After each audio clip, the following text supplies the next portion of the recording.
Hey everyone, welcome to Lauren.live, the spirituality, health, and lifestyle podcast. I should have asked you before, do you prefer Ash or Ashley? Ash, please. Okay, that's what I thought because it's on your podcast. So it's Ash Marshall Odell. And thank you for being on the show. My pleasure. Yeah. So Ash is a spiritual teacher. She's an empath. She's an intuitive light worker. I'm reading this because she's just got so much meditation facilitator, Reiki master and teacher, certified personal coach, crystal therapist, meditative artist, and master's degree teacher. And then she's also an author of the book Light Bound, A Healer's Journey Through Trauma, PTSD and Anxiety. And then she's also the host of Attune to You podcast. So she's got a lot going on in her world. She's been giving so much light and love to the universe with all of this work. She's done a lot of work on herself, which we can talk about. And a little bit later, after she gives a little introduction on herself, we're going to talk about crystals a little bit in depth because that is something I'm really curious about. And I've never had anyone speak about that on the show. So I'm really excited to kind of touch into that area. Will you just share a little bit about yourself, how you found yourself where you are and how you got into all these facets of spirituality? Absolutely. Thank you, first of all, for hosting me. It's a joy to be here. And my own personal journey began so long ago. It's been coming up on 10 years now, which is sort of wild when I think about it. My journey actually began through having my own daughter and wanting to be healthier than I was. So I had grown up in an environment and suffered a lot of trauma. So mental, emotional, physical, as well as some religious abuse thrown in there. And I became very much a fear-based individual. And I also had a lot of other emotions because when you grow up in an environment and you have a lot of trauma, it kind of gets stuck in there. So there's rage and anger and guilt and obligation and fear, resentment, hate, all of that was in there. And I was a very overprotective mother, and I did not want my daughter to come up with all of my issues. So literally healing for my daughter's sake was my initial motivation. And I was very lucky because I'd been in and out of therapy, and I discovered a therapist who did energy psychology, and she ran a trauma group. And I literally had a spiritual awakening through studying spirituality. And my first feeling of energy moving through me was at a women's retreat. We had gone to a crystal shop at the beach, the Crystal Wizard, which you may have heard of, I don't know. And I was just drawn. It was bizarre. Literally, my body would sway back and forth and move towards certain crystals. My hand, it would be like vibrations, like just wild. Like my hand got kind of drawn to things, and I would just pick up, and I just had all these crystals that made their way on my tray. I didn't know anything about them, by the way. I didn't know anything about any of this, actually, because my background was Christian and conservative. And so that evening when we got back to the house, I was just drawn to put crystals on my body. I knew exactly where to put them. And literally, it was just a whoosh from the crown of my head all the way out my feet of energy moving, like a giant breeze, like blowing through my body in a way. And it was fascinating, to say the least. And we just read a lot of books and did practices. I was drawn to Reiki, and that became a huge part of my journey, as well as light work. And my counselor and mentor taught me a huge number of energetic foundational practices to help me proceed forward, because trauma-informed intuition is not the best. And so literally just opening up and healing, forgiving myself, forgiving men and other people involved in what had happened to me. And it was huge. And I just realized I too wanted to help others as well, because it was beautiful. It was truly beautiful and incredibly challenging all at the same time. So I was very blessed. Wow. That's amazing. Can you touch a little on Reiki? I've had one session before, but for those of people that may not be familiar with it, could you just give a quick rundown on how that works? I'd be happy to. So Reiki is a set of frequencies. So if you were to think about tuning forks, right? So if you were to strike an A tuning fork that's vibrating and bring it back or next to a so one, they both start vibrating at the same time. So frequency is a particular set of high vibration energies that a practitioner or person who's just seeking Reiki for themselves to heal is attuned to. So you download the frequencies, and there are symbols that create the sort of way that energy flows and moves through the body in specific ways for specific purposes. And these energies help raise your vibration. So your thoughts are measured in hertz, as are your emotions, your body parts. In fact, I'm trying to think here, Harvard did a study years ago. So different parts of the body can have a vibration, so anywhere between 4 and 100 hertz. And our emotions can range as well. So color also, let's say, measured in hertz as well. So all of it just sort of flows together, and Reiki just helps you to heal into well-being, mentally, physically, emotionally, spiritually, always. It's very beautiful. And can you have it in different ways though? Like, so the gal that I went to just, she did a lot of, she called herself a Reiki. I don't know if that she was doing something else, but she did a lot of just like hand energy over my body. But there wasn't any sound. So is there like Reiki sound healing and then Reiki, or is it just kind of any and all, or? There are many different types or schools of the Reiki. So my particular one was through Usui Holy Fire. So it was the initial Reiki. And then he attuned people, and then it sort of spread and evolved and grew and changed. So you have Celtic, you have Sekhmet, which is an Egyptian form. There are many different Karuna. Some use sound in conjunction with the symbols. Others, it's just attunement through the heart and hands. So people use their hands, but you can also do it without. I see. So it's a form of frequency energy healing, but then, each practitioner or healer could have different ways of kind of doing the healing. Okay. We would make it our own in small ways, the way that energy works with you and between your field and the client or just the person you're helping to heal. The energy field itself is always different depending on what's present at the time. Got it. And then I'm assuming you could do it on yourself as well as you do it on other people. It's really truly about healing the self most of all, truly. And when you heal yourself, you are able to raise your vibration, which of course helps others as well. So it's sort of a lovely way of being in the world.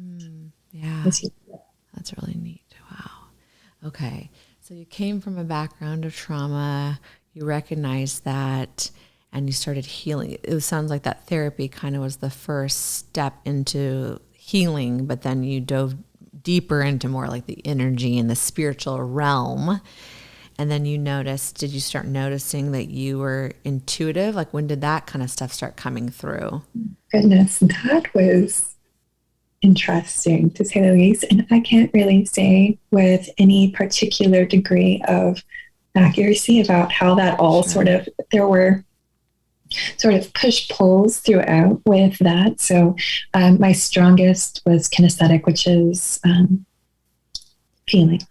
So I feel the vibrations, but I'm also clairaudient. So family members, deceased loved ones will come visit me, as well as clients, family members, or just when there are ghosts out and about. Spirit guides, when I work with clients, sometimes there's that. So you receive messages, right? Then I'm claircognizant, so clear knowing. So I'll just know. And I'm also clairvoyant and empathic. So it's, again, it depends on the field. the person with whom I'm working, how that energy comes in, because we bring it in through the back body and interpret here. So things can come through. Always fascinating. That yes. Is, wow. And I am I used to call myself a nerd girl. I very much am a logic oriented individual. I want to know the who, what, why, when, where, to what degree, all of it. And spirituality is not always cut and dried. I can't qualify or quantify. However, for me, the research part was to help me feel more in control in a situation, which I really didn't, because the spiritual journey, you're kind of learning to let go of a lot of things. Yep. So the information helped me feel calmer sometimes.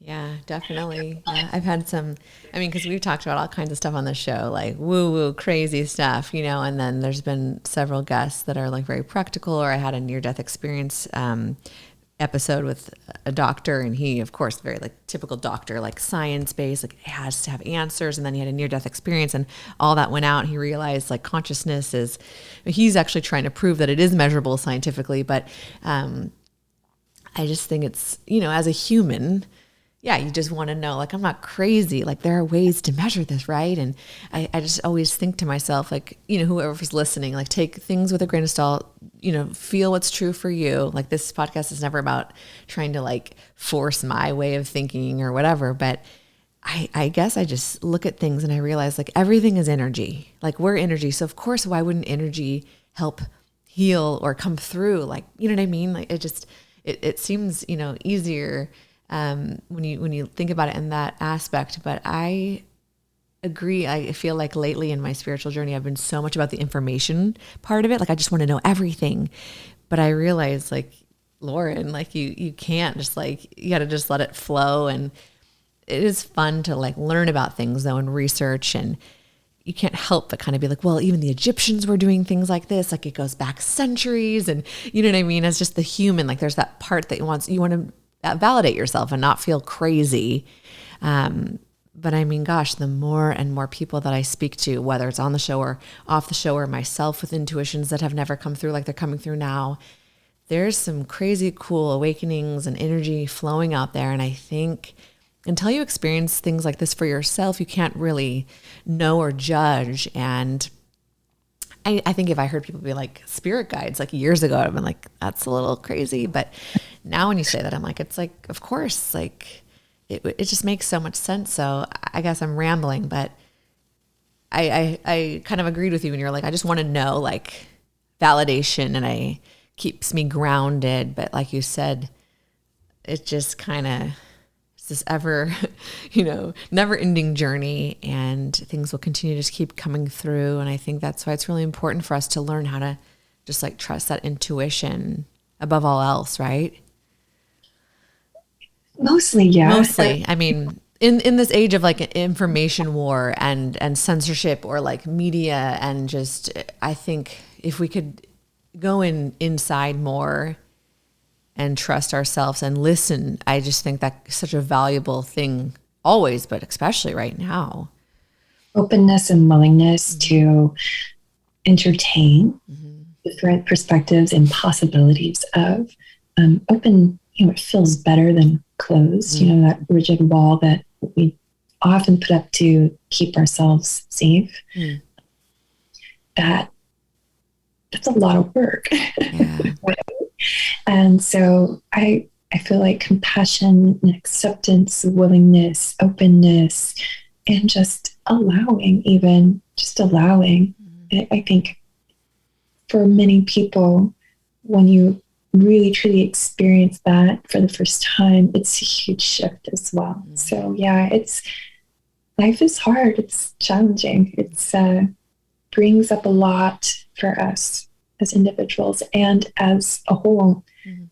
So trying to find ways to where you just feel okay is huge sometimes, right? Yeah, that's part of the process and the healing too, right? Just even get to, like, an okay point. Right. And you start feeling better and better. Life doesn't really, become all of a sudden you've won the lottery and you're living the high life, you still always have challenges, but you start growing your own belief in yourself and your capabilities and resiliency and confidence, and you start doing things that you would never have considered before, and you're like, oh gosh, I can do this. And it's a very amazing feeling. Yeah. It is. Yeah. And it doesn't feel good to be closed off. And I feel like we've all done that, and lately too, just with like all the, you know, I mean, we're trying to protect ourselves and, you know, defend ourselves. And there's just so much going on in this world right now, but it just doesn't feel good to be like that. I don't like that. And I've done it, you know, even just like I'm thinking about like with my husband, I'm like, again, like we all do that, just like little like bickering and arguments, and you just, fine, I'm not going to like talk to him, I'm annoyed right now. It's that closed feeling. Like, I hate that. I don't want to do that. Why do we do that? I mean, I guess, is it fair to say it's the ego? I don't feel like that's our true self. You know, I don't feel like it's my true self to want to be like that or do that, but we do that as humans. And so learning how to like separate from that and be more open and heart-centered and loving and with ourselves and other people. But it's so challenging sometimes.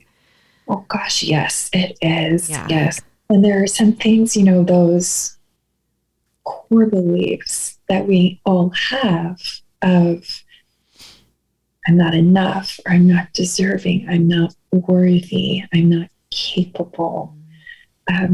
Those can come up in a plethora of ways, not only within ourselves, but in all of our interactions. And coming into a feeling of being okay, where you're not fear-based, right? I think that's a huge thing. I think fear is such a difficult emotion, right? It's literally hardwired into us in so many ways. So it's overcoming that. I haven't gotten there yet.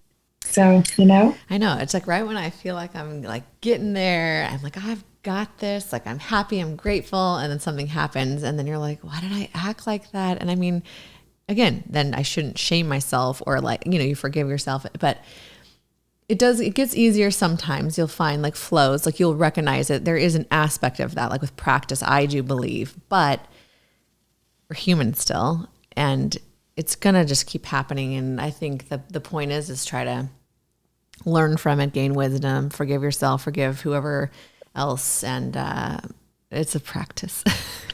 It is a daily one, right? And with ourselves too, right? Like having empathy and grace for ourselves. Which is huge. I think the more we grow our own personal relationship to ourselves, everything else flows more easily. The more inner work we do, not in always, but the more inner work we do, we do create more ease in our life and all our other relationships, you know, because as so without, right? So it's interesting how many of those maxims that you sort of learn and then you experience them, and it's the experience of, and you're like, oh, it's a very much deeper connection and awareness of, in a sense, because you can know something intellectually, but then have the full experience of it. That's true. Yeah, you can know about something, but until you experience it, it's just not the same. And yeah, that's very true. True. It is, yeah. Yes. Before we go into the world of crystals, just since we kind of were talking about it, and I like to ask most people on this show just their perspective with everything that's been going on in the world the last, you know, few years. I mean, there's always been crazy things, but it's been, you know, very wild the last couple of years, I think, as a collective and individual, you know, experiences. But like, what is your perspective of that? Like, do you kind of believe that some of these old paradigms are dying and this is a chance for growth? And I mean, I hate to throw those terms around. It's hard. I don't know. You know, some people call it like the Great Awakening, or there's more people becoming intuitive, or, you know what I mean? I think some of that's happening, but, you know, I try not to put too many labels on it. But what do you think is kind of going on? And then two, like, how do you, what are some recommendations you can make to people to soothe ourselves and help others, you know, energetically speaking, prayer, meditation? Like, what are a few tips that you might be able to offer because I think there's a lot of healing going on, and a lot of trauma collectively. It's a lot to hold. What can you recommend doing to kind of just keep that balance?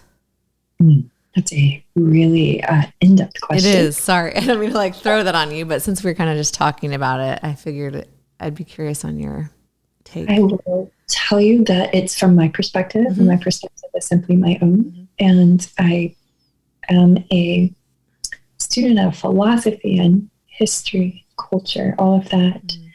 And if you study history, you notice we cycle through. So all civilizations rise and fall. So anything that we have in the world, anything that we've created, whether it's government, religion, nations, businesses, whatever, they're formed from people, right? And we put into whatever we create from ourselves. And that includes all of the things that we ourselves have not perhaps recognized and worked through, right? So, and then they're like-minded, they come together. So you get these big groups. And so if you've looked at history, you can really see a difference in the way we communicate. And I do firmly believe that we are cycling up. I do. I really do. And I have seen a lot of people that are much more aware. And if we look at the languaging and everything, you're definitely seeing changes, especially with our children. It's beautiful, like a lot of changes. And that's the part that I like to focus on is the positive. Yeah. We're more hardwired to get stuck in the negative thinking. And that's incredibly hard, right? But anytime that you can appreciate what is present in your own life and just sharing kindness, because even if it's just a smile, that lightens someone else, and then it's returned to you, and that's lovely. And of course, anything grounding that you can do, taking walks in nature, if you're really triggered. So if you're having a stress response, right, and your whole body's involved and you find your mind racing, counting is huge, especially taste, because you're using a different part of the brain than the stress response. So 5 things for 5 senses, or if you really want to challenge yourself, try 10. So something you see, hear, smell, touch, taste. And taste is hard because, we don't really have as much there to connect to. So you really have to concentrate on what you're tasting in your mouth. I love personally something that you can kind of hold. You can put it in your pocket to get with you. And if you find yourself in a place where you know it, palm stones, so segueing into crystals, carnelian, I love it's very grounding, and tactile. So just rubbing something gets you back in your body and sort of out of your head, when you're running. And a lot of people struggle with meditation. Guided meditations are amazing. You just follow along with those. And I personally think creativity is huge when we allow ourselves to create something without judging. That was a hard one for me personally. I will own that. So yeah, there's a lot out there, and so many people talk about this, and you can look it up, and there's just try things, honestly. Just experiment. What feels good? Dance. I do. Express yourself. Yes. Without a judgment. Yeah, nicely said. Yeah, I agree. It's hard to, I think in the society we live in, it seems like the fear is a huge focus and the negativity, but I just see so many good things happening right now too, and so many people becoming more conscious. And honestly, without struggle though, you could just stay stagnant, right? So I think some of the stuff, there are blessings for us to push forward and be stronger and learn and help one another and come together and give grace. And there's just so much opportunity, but it's still hard. And so that's why I like hearing some of your tips, because we need to stay grounded and balanced. And, we're in this world of like technology, and I really believe like as a species, we are supposed to be outside more and be connected with the earth. And so I think that could even be a plethora of our problems, right, is this disconnect from the energy that we actually need. We're so far away from it sometimes. We just aren't getting enough of it too. So nature is so wonderful. You're right. Just to get out. 8.3 hertz, which is the Earth's, also correlates to the alpha waves in the brain. See, all the energies. Yeah. Yes, calming and it's relaxed wakefulness, if I recall correctly, the alpha waves. So it's a really great thing to kind of bring everything down. Yeah, I know. I feel like nature. I was looking outside earlier. I just feel like it's so present and always available and so non-judgmental. You know what I mean? Like it's just there for us. I love it. Yes. Taking a nature bath. Actually, in Canada, my husband was like, we need to move to Canada because apparently doctors now can prescribe, I believe, 2 weeks in nature. Ooh, I love it. Medical treatment. Take some time off work. I'm going outside. I think it's great. Very cool. Well, okay. The much awaited, at least for me personally, I've been like so excited to talk about crystals. I've loved crystals for a really long time. I have them in my house. I know some of the meanings behind some of them, but there's so many. How did you, so you were starting to feel these like pulls and energy, you were feeling the actual energy. And a lot of people don't, some people know this and some people, you know, could hear it and think it's woo woo, or maybe you're open to it. But the idea is that these crystals and rocks hold vibration, right? And is it fair to even say like they're conscious or just more of a vibrational energy?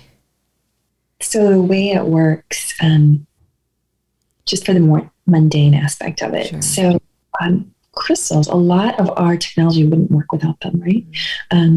So computers, clocks, radios, watches, quartz crystals. So they convert, it's a physiology. So like pressure into electrical waves. So the way that the crystals are formed is they're just deep in the earth, and it's just various minerals and heat and pressure, right? And you get all different types. So there's several families. So quartz is the largest, and then you have the jades, the jaspers, and calcites. I think that was, those. And they work in different ways. So crystals are formed by one of 7 possible geometric forms. So you've got triangles, rectangles, rhomboids, hexagons, parallelograms, squares, and trapeziums. So these come together in 3D atomic lattice structures, and each is unique, sort of like the way our DNA helps differentiate among species. So the way the structures line up, they hold, release, block, and absorb energy. So that flow of energy, and everything is energy. So you can measure in hertz. So emotions, light, brain waves, the floor you're standing on, the earth, plants, animals, you name it. There's always a vibration. Even our body parts have vibrations. And so they actually absorb negative energies and release positive energies. And depending on how they're shaped externally, that also determines a lot how the energy flows. So for instance, a wand would laser focus, right? And you can have just little deposits that release, and they have triangles that, form into the pyramid shape. And so each of these types and shapes release and absorb and hold energy in different ways. And they really also depend on the color, because also colors are frequency. So color, shape, internal lattice structure all affect that. And they're amazing if you were to think about your body and placing crystals on your body or even in a room to lift it. So if you were to think about a still day, a hot summer day, when literally there's no air movement at all and it feels just stagnant, you don't feel very good.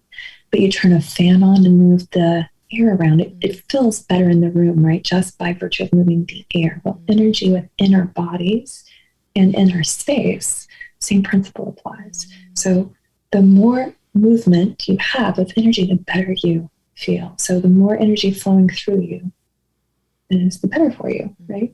And so working with crystals heals a lot of different things. So for instance, agates, which have sort of a lower intensity and vibrational frequency, they really help you slowly heal and work through an energy pattern, right? They're very gentle, just like calcites are. You can actually change the atomic lattice structure by messing with calcites. Like you can change them when you rub on them. It's very interesting. And calcites are really also very gentle energy cleaners. And they have all the different colors as well. So the rainbow of colors, I don't know if you've had a person talk about chakras as an energy system. So chakras in the body, you have 7 main chakras, each relating to different systems, different types of beliefs, and also emotions and connections and all of that. So just for instance, the throat chakra, which is located in the throat, is all about self-expression, your creativity, hearing, truth speaking it, and your sacral chakra, just below your belly button, is about your feelings, right? So empath. So when we start healing these different chakras, which are connected to both body parts, emotions, and relationships within yourself and without, you really start feeling better in all different ways. So I'm a big proponent of chakra crystals personally. I found them incredibly helpful on my own journey.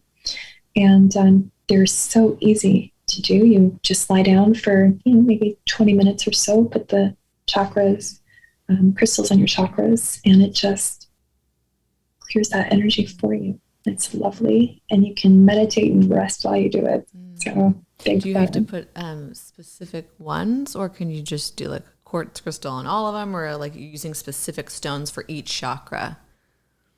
As a crystal therapist, I use specific stones for each chakra. However, there are like jade and jasper. There's, for instance, I have an ocean jasper. So this is great for the throat, the sacral, and solar plexus. So all of those, it works great. Same thing with jaspers. They can work on, the same crystal can work on different. I see. For healing. I really love specific ones for certain chakras. So for instance, amethyst, it's a particular quartz. It's balancing, it's gentle, it's loving, and it's healing and purifying. So it is beautiful on your heart, throat, third eye crown, like just this whole area. The golden healer's quartz is another lovely one. It's fabulous for the sacral and the solar plexus, and it just brings about general feelings of comfort and well-being. Just so good. And quartz is a great all-around sort of energy cleaner. Like you could do that with all of them, but I think color helps as well. So for instance, the reds for the root, oranges and goldens for sacral and solar, heart green or purple, pink, like rose quartz is so gentle and lovely for the heart and throat even. And third eye, you've got lapis lazuli, iolite, all different types, celestite. It's literally what resonates with you. It's what I would most tell people to do is when you are feeling it, what are you drawn to? Literally, what are you drawn to? Yeah, that's a huge indicator often. And then like just finding something that resonates with you, even if you're just reading up on a crystal and you're like, oh, that's speaking to me. That's great information. And there are lots of people out there that can help you pick a great crystal or set of crystals to help you. Yeah. That's really neat. Yeah. So you can actually put them on you. You can have them in your home. And then, I've heard and done it a little bit, but I don't do it. I don't keep up with it as much as I shouldn't say should, but I've heard you should. What about the cleansing or like putting them in sunlight and all that kind of stuff? Is that pretty important for their energy? Oh, very. Okay. Or like with the full moon or something. Could you explain a little bit how that works? Absolutely. So anytime you do what I call an active healing session with crystals, like just your own 7 chakra crystals, you do want to clean them afterwards in Epsom salt. So I like to put them in a bowl, depending on how big they are, and have about halfway up Epsom salt or fully submerged, whichever. You don't need a huge amount, just about halfway up the crystal, and let them sit for 2 to 3 hours, and then just clean them off. So there's one particular crystal, malachite, that will be pitted if you clean it in Epsom salt. So that one you want to put in water. Okay. Clean. You can do it under running water. You can also connect to Divine Source, Mother Earth, and run the light through the crystals to clean and charge them. However, if you are resonating with that particular energy, it will come back around and into your own body. So the Epsom salt cleaning is best. And the other type that I would say to avoid for selenites is water, because they'll dissolve in water. Yeah. So there's just a few that you want to make sure, like halite, selenite, those all need to go in salt. And malachite is better under water. And then walk that dirty salt out of your home. In your outside trash. And then you can charge them in the sun, except for citrine. Citrine will fade in sunlight. And moonstones like this. So I have this is just a regular one, but you also have rainbow moonstones. I have a black one on there. Those actually charge up best in moonlight. And those are pretty amazing, particularly for intuition and cycles. So love a moonstone. Cool. Okay, so just a quick summary for people, just to kind of keep, you could probably go more in depth if you're really active with them, but just like for like the basic use, good principles if you're using them for like healing on your body or other things, to afterwards cleanse them with Epsom salt, besides the one that you said, but like the really hard stones like quartz and, like rose quartz and stuff, those can tolerate the salt. And then pour the water outside. And then do you need to charge those ones in sunshine ever? Just like any of is that enough just to do the cleanse salt and then you can keep using them? Would you recommend putting those in sunlight ever? Like, do they need to be charged? All of them except for moonstones and citrine. Yes. Citrine actually don't even need to be cleaned. They are self-cleaning and very high power. They're great. So you can actually just keep those shelf in your home and use them. They're lovely. Eventually they will absorb enough energy where they just can't anymore. So it's just whatever stone. So I can actually show you. This is when I first began. I don't know if you can see clearly. This is, and I don't know if you can see, it has so many cracks and breaks all around it. This was the very first one that I bought when I did that retreat and was drawn. It actually looked like this. Oh, wow. A square? Well, no, it just, if you see all the fractures. Oh, yeah. I see.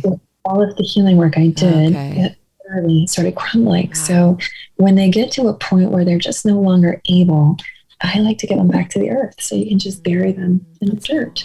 And if you have a particular crystal that's become quite impacted, you can bury it in the ground for a period of weeks or months. I have actually done that. And then they kind of like gives them a new life. Right. Okay. Yes. And so if you have them where you're gridding your home, so if you put them in like the 4 corners of your home and you have maybe a program crystal in the center, you'll also want to clean those periodically. So every month or so, it's a good time to get them, unless you've had a lot going on. So if there's been a lot sort of difficulty or challenging situations, emotional uproar, things like that, a little bit more frequent is great. Okay. But every month in general for the ones that are sitting around. Okay. And then the sunshine, how often do you recommend charging them though? If I clean them, ideally, although being in the Pacific Northwest, it's a little harder, but when there is a sunny day and they've been cleansed in salt, I like to put them out for pretty much the whole day if possible. Okay. Just how much sun you can put them in is great. You can even put them on a window. Right, just for the sunlight. So is it no rules, but like every so often it's just good to put them in the sun. Okay. Yes. And if you buy them, I highly recommend before you ever use them for yourself the first time, definitely clean them. Yes, I've heard that before. Or even can you do a little like, whatever energy you're holding, like, release out and I am conflicted on that simply because I've seen it. So based on the chakras, you take in information back body and release it out the front body. So you have swirling vortices. So there's several of them related to different aspects of yourself. So if you have not healed a particular issue, that energy will kind of get stuck within you. So you kind of hold on to it. Okay. So setting up intention, running enough light, flowing with that, it's all important. And it's quite, but it would be more for someone that has been doing energy work and is versed in it. If you're new to energy work or just sort of starting out with things, honestly, easy is so much nicer, in my opinion. So with the salt's just easier to kind of, okay. Yeah, I'd heard that before too. If someone gives you crystal for a gift or you buy one at a store, like you just don't know where it was before. And so you're bringing in the energy with you, right? So you want to kind of like refresh that and clean it before you use it. Yeah.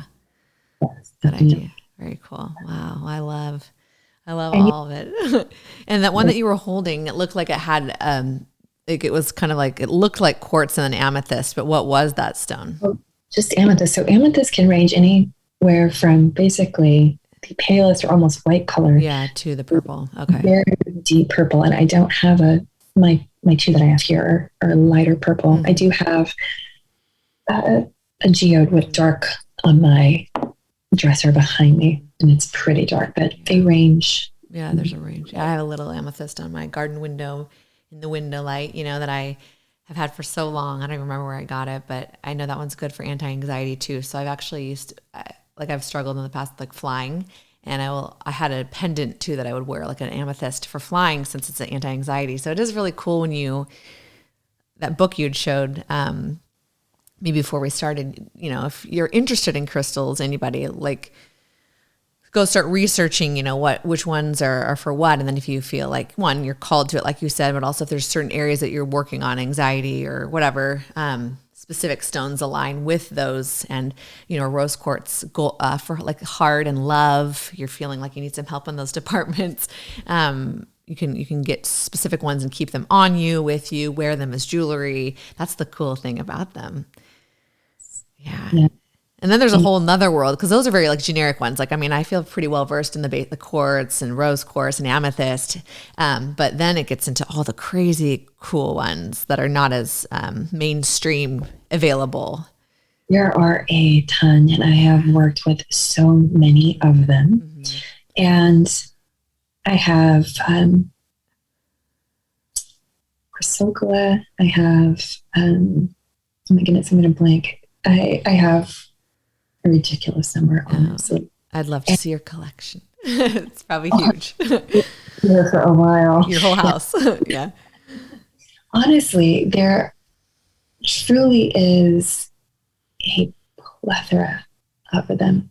A lot of people are attracted to a particular type. So maybe they really resonate with jade or jasper or calcite, the quartz family being the largest. And some people really resonate with a particular color. Like I've met a person that always wanted black stones, tourmaline, smoky quartz, because those are very grounding and purifying and protective. So just depends on what you're kind of honestly attracted to in a lot of ways, or what you're working on. So for instance, right now on my nightstand, I have a celestite. And that's my favorite one of all. I just think it's the most gorgeous, beautiful stone. Yes. And then I have this one that a friend gifted me. Oh, that's cool. Isn't that gorgeous? It looks like water. And that kind of looks like more like a rock. It doesn't have the like jagged, crystally. Some of them are very smooth when they're polished. So it just depends if it's been tumbled and polished. Okay. Is, if they're left in their more raw state, like this particular Sure. artist Okay. here. Yes. And honestly, they come in quite a few, like there's a Reiki stone, so apophyllite and stillbite.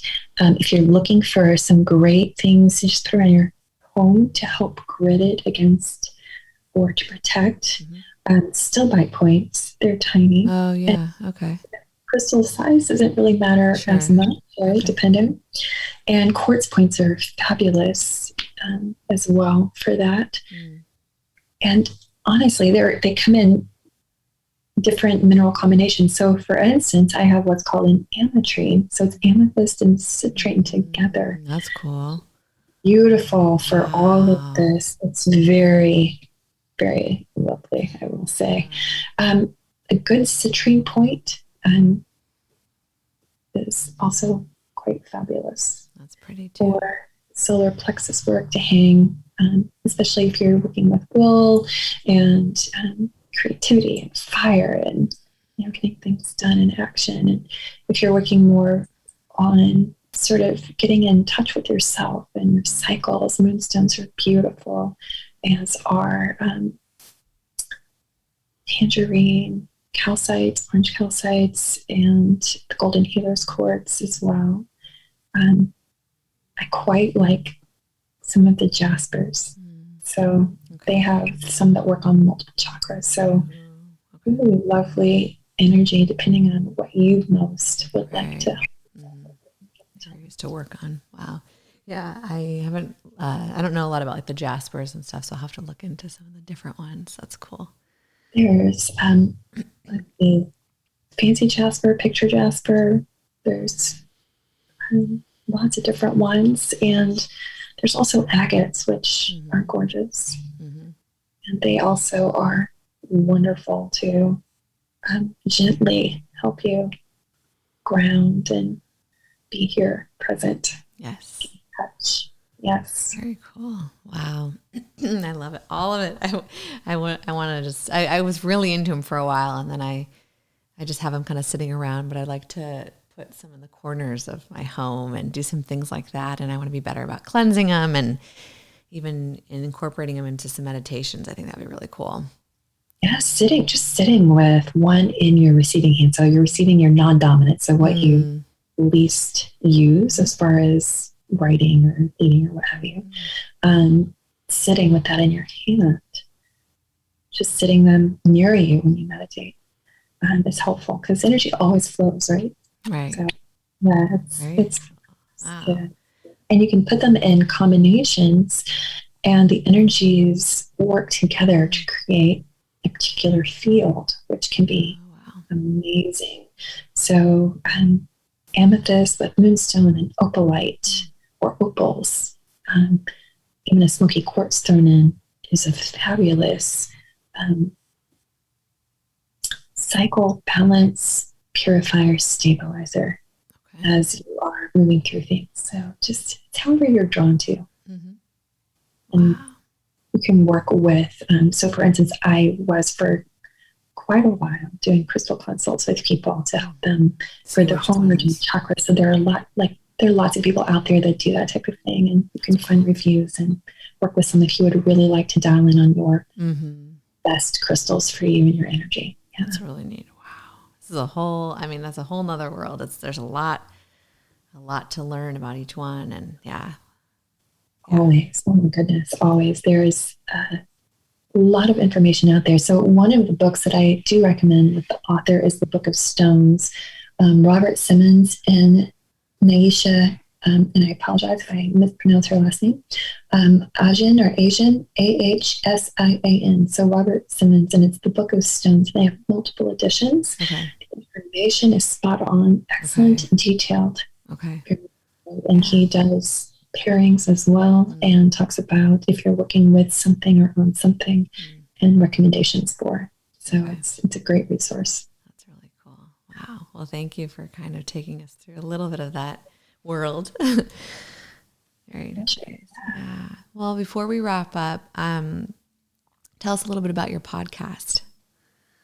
The Attune to podcast, that is truly, attunement just means consciousness consciousness of yourself. So it's literally just exploring different perspectives and possibilities related to your body, mind, emotions, your spirit, quantum physics, kind of all that is, just a way of sort of exploring and getting in tune with yourself. So I offer meditations. I'm now hosting guests just to help people learn about new things, because I think always through learning, we can kind of grow and change, and whatever we resonate with, sort of sticks with you, right? So just helping people connect truly. Wow. Yeah, I listened to a couple of them, and as people can hear, your voice is very soothing and calming. So if you're looking for kind of a calming place, and just with you, I think the couple that I've listened to, you tell a little bit about your background and your story, and just to give some hope and inspiration, because hearing from someone who's actually worked on their healing, it can help you feel like you're less alone and give you some ideas on how you might want to look at things. So for your healing journey. So I've really enjoyed listening to them, and I'm excited to keep, I'm subscribed, so I'm going to start listening to see if some of your guests, and yeah, I'm really grateful that we connected. And I can tell that you have such an amazing energy. You're doing so much great work, and thank you for being here on the show. Thank you. I had a lovely time. This was actually perfect. It's been a while since I really talked about crystals, so I enjoyed it. Oh, good. Well, where can people find you online? Sure. It's sacredjourneyswithash.com. And you can also contact me via email, sacredjourneyswithash@gmail.com. Okay, cool. Very nice. We'll put that in the show notes in the description so people can find it easily. Yeah. Thank you, everybody, for listening. I hope you learned a lot. I know I did, specifically about crystals, but some other things too. So blessings to you all. And you can find me on Instagram @RealLaurenLive, and my website, Lauren.live.